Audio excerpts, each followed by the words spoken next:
ورثہ ان کے حصوں کی دو قسمیں ہیں۔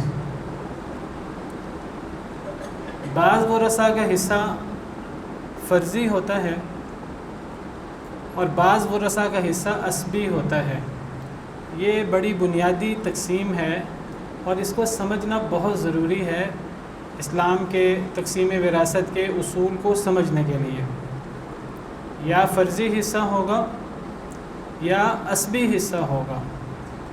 فرضی حصہ لینے والا وارث اسے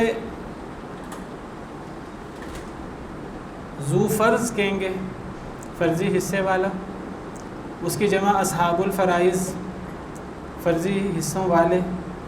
اور جو عصبی حصہ لینے والا وارث ہے اس کو اسبہ کہہ دیتے ہیں کہ وہ اسبہ ہے۔